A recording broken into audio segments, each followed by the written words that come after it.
Hello, and here we are with Pillar, and the game is getting straight into it and asking me who I am. I am, of course, Tobotico, and this is a puzzle game from 2015, developed by, well, a two-man development team of Michael Hicks and, I hope I get the pronunciation right, or at least close, Gonçalo.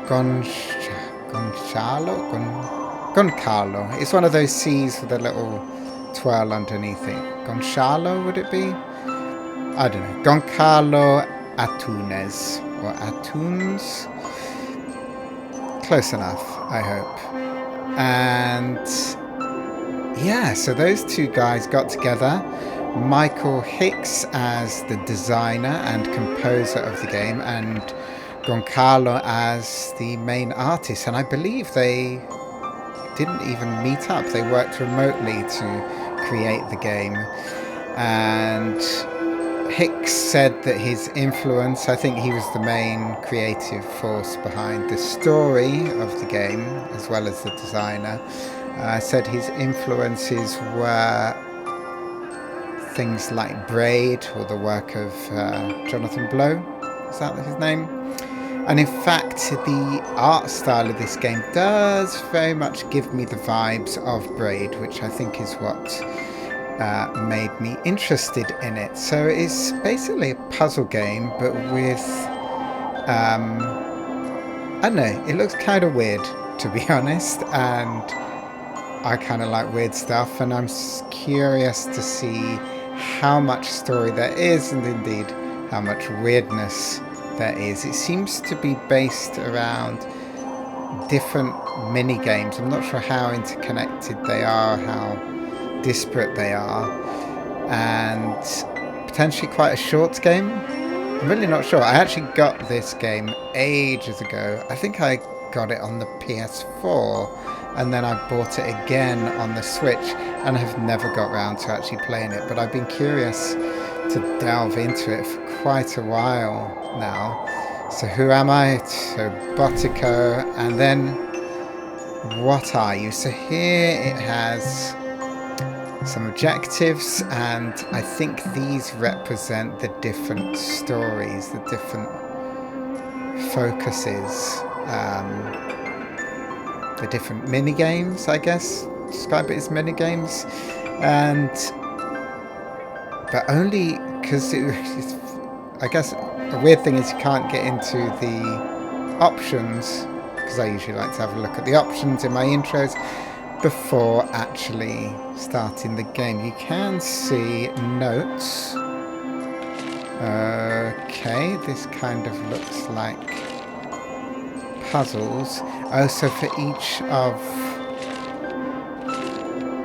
the, I guess, personality types,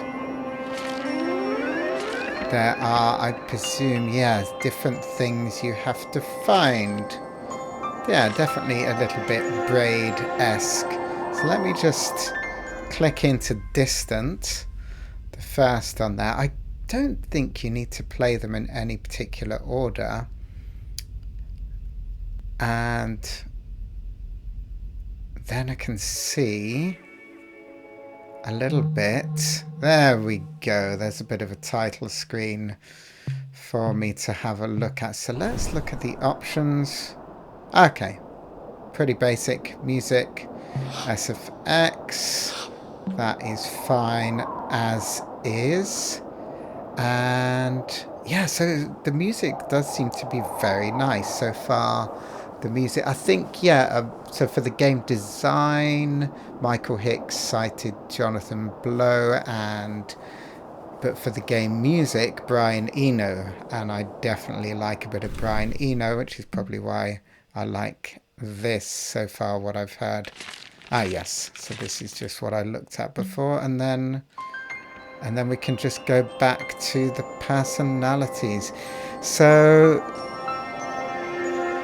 Yeah. Oh, that was it I wanted to say. So from the Wikipedia it said, this game is described as a collection of mini-games where each game represents a different type of personality found in people.